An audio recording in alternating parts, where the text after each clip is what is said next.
we talked about the three things for acquisition. So we've got cost to acquire a customer, how much it costs us, gross profit, what we make for what it costs us, and now we go to payback period, which is how fast this all happens. So if you see PPD, just payback period or payback period. I'll probably say it out loud because I don't want to confuse you. All right, so we got the definition, why it's important, examples, and then how to improve it. Let's start with definition. So payback period, how long it takes until gross profit is greater than CAC. In other words, how long does it take to break even? The shorter it is, the easier it is to scale your advertising. So if I break even in a day versus breaking even in 5 years, it's a lot easier for me to scale, right? Because I get my dollar back tomorrow, then I can spend it again. Some people call this a cash conversion cycle. I probably won't say that again, but just in case you hear it, that's what that means. All right, so that's the definition. Here's the importance. All right, so problem number one, businesses take too long to break even on getting new customers. And so they have to manage cash flow by making a marketing budget. I think this is silly. We solve that problem. Problem number two is that businesses feel guilty making multiple offers in a row because they think that they bother people. They are wrong. The people who feel this way are poorer than they should be. And that's exactly how buyers buy, by the way, is that there's short windows of time that they go super hyper buying cycle and then they go dormant again. And so if you do not take advantage of this hyper buying cycle when someone makes a new decision or starts a new lifestyle or creates a new identity for themselves, you will miss out, and another business who is intelligent, who makes more money than you, will profit. So here's a story you probably haven't heard from me. So friend of mine, business owner, decides to lose weight and remembers that they like riding bikes and goes online to buy a bike. All right. Now, this is what happens after she immediately buys a bike. She enters a hyperactive buying mode. She then buys a helmet, she buys shoes, she buys pants, she buys gloves, she buys water bottle, she signs up for a race. You get the idea, all within a day or two. Now, if you were that first bike shop owner and you were like, well, I don't want to offer a helmet, I don't want to offer shoes, I don't want to offer gloves, I don't want to seem pushy. She wants to buy them. She signed up for a race. She's going to buy them. It's just whether she's going to buy them from you or the guy down the street. And there's a very big difference between hard selling and letting a customer know the offers you have available. You're making offers available to them.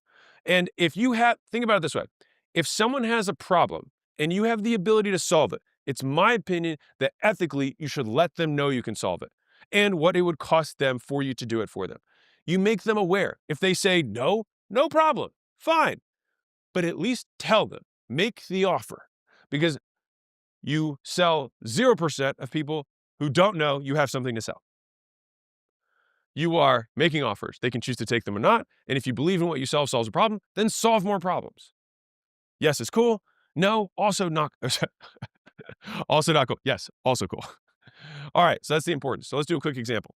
So payback periods. So if it costs you $160 to acquire a customer, CAC, and you sell a widget for $100 a month, that costs you $20, gross profit, so $80. What's your payback period? We make $100 from the person who buys their first month. Our gross profit's $80 because we have to have $20 that are off for cost of goods. So that means that I spent $160, but I made $100 back, but I had another cost of $20 for my cost of goods, so I have $80 left over. Sorry, I'm down 80, month one. All right. So let's look at month two. Month two, I didn't have my cost to acquire the customer. I still have my cost to deliver. I make my 100 minus my 20 cost to deliver. I have another 80. So now I'm at 0. Okay. So month two is my break even month. So what's my payback period? 2 months. Also, to be really clear here, if it costs you $160 to acquire a customer, some people are like, it takes me 1.5 months to break even here because they see $100 in revenue. They say, oh, it's 1.5 months. You have to take out your cost of goods in the payback period. If it costs me $9 in meals and I sell $10 for the meal, I make $1. I can't say, oh, they paid me $20. It cost me 20. I break even in 2 months. You have to do it off gross profit. All right. So here's how to improve it. You can make them more, better, or new offers. And here's the key part, in the first 30 days. And the key part is to do it at the right moment. The reason that somebody will not take an upsell from you is because you did it the wrong way or at the wrong time or you described it poorly or they're the wrong person, right? And so let me give you this supplement sale example. This is just a zone in on timing, presenting it at the right time. So I say this because some of you might have an amazing upsell offer. You're just presenting it not when the problem exists, all right, or creates itself. So I try to sell supplements after people bought services from me and it didn't work. Now, I could give you a whole bunch of theories around that. Someone comes in saying they want to lose weight, and I say, awesome, let's get you signed up. And then right then, after they signed up, I say, oh, by the way, buy these supplements. And you might think, wait, isn't that a hyper buying cycle? It's my belief that the person scratched their itch of weight loss the moment I sold them the service package. And now I'm like trying to reopen a closed wound, kind of. It's like, wait, I thought I just solved that problem, right? So what I figured out was I would say, hey, come in for a nutrition orientation. And then 48 hours later, they come in for nutrition orientations. And then I would walk through their food. And so with the food, then I would say, oh, you're not eating these things. You should probably add this stuff in. I created a new problem, which I could then solve with supplements. And so the thing is that you want to be able to offer it at the right time. You sell at the point of greatest deprivation, not at the point of greatest satisfaction. Or really, like, advanced people know what I just said. Beginners, please hear that again. You sell at the point of greatest deprivation, at the point of greatest pain, not at the point of greatest satisfaction. If I just had a big steak dinner, and then you say, do you want another steak? You might have amazing steak. I don't need any more steak. I'm satisfied. And a lot of you guys are trying to make your upsell offer after I already ate a steak. Now, I might have a dessert stomach that's open, but my steak stomach is full.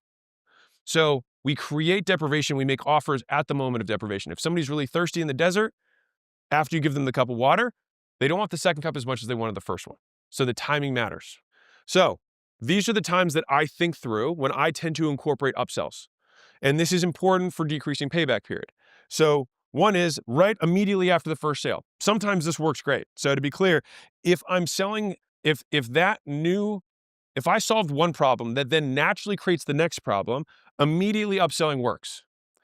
If you have to create another kind of problem in someone's head or guide them through awareness, then that's where you have what I call the next step. So the version I just gave you with the orientation, the nutrition orientation, that's like, great, that's the next step in the process. So this is usually a 24, 48, 72-hour difference between first sale and next step. The next time period where I think about selling a customer or upselling is after they have a big win. This is a milestone. Someone says, they have some big success. Now you're like, wait, I thought you said that you sell at the point of greatest deprivation. Yes. So if they have a big success, then it means we fully solved one problem, which typically means a fully formed new problem also opened. So great, you got to $10,000 a month. You probably have all these tax problems now. And you probably need employees to help you take all this time because now that you're working all the time and you're making this money, you probably don't have time. You have money but not time. So let me solve the next problem for you, right? And so there's always, if you're a good entrepreneur, you're always solving problems. And fully solved problems always create more problems. After they have a big win, then I like to think about the halfway point. This is just me historically seeing that people at a halfway point tend to be very open to upselling. And finally, I call this the last chance. Now, if you're like, wait a second, at the end of a period with the customer is the last chance, not when I should upsell? Yeah. If you haven't upsold them here, so many of you guys are trying to make your upsell at the end of the first thing. You've already lost it. Like, this is your last shot. You missed all of the other times that you're supposed to sell them. And notice 4 out of the 5 are before the halfway point. So you're losing out. So I can almost guarantee, well, I'll say this way, I have never not had this work. So I can't guarantee it, but I've never not had it work. Which is, if this is when you're upselling people or attempting to upselling, because I already know you're probably failing at it, if you move it forward in the sales process, in my opinion, you have an incomplete buying cycle. So I don't want to reopen something. I want to just ride the one I'm already on. It's like, hey, you're halfway through. Let's keep the party going. Hey, you're doing great. Let's keep it going. Let's add this other piece of service on. Hey, let's get you there faster, right? Let's decrease your risk around this. Let's get you more support, whatever it is, right? We want to keep the party going. I don't want to finish my service package and then have to be like, okay, now that you've completed our first, service of work, let's talk about working together again. It's like, I'm good with what you gave me before. I'm pretty happy with that. This is cool. All right. So there's the 5 times I think about selling. Now, again, make more better new offers the first 30 days. These are the 5. So immediately in the same conversation or conversion event, next step is 24 to 72 hours. First big win. This means you focus on getting them fast wins so that you then create new problems that you can then solve. Halfway point. This is I'm telling you, it just has worked. So I'll just throw it out there. I give you some scientific whatever thing, but I just know it works. And then last chance is the exit interview, right?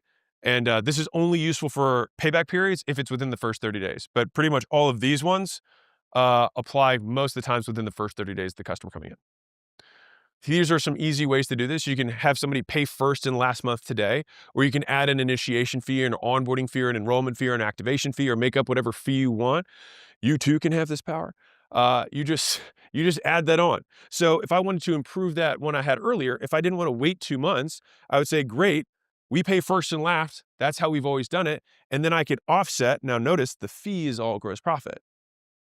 So now I'm actually up 80 on my first transaction. And now I've got half the cost to get a new customer already back in my pocket before I even have the next payment 30 days later. So every 2 customers buys me another one before even having to wait for the recurring to hit. All right. And this is how you really scale. This is just one structure. There's a gazillion that I'm going to show you. All right. So we went from 2 months to 1.5, right? Within 30 days. All right. So that's how you improve it. And that is about shortening payback period, making money faster.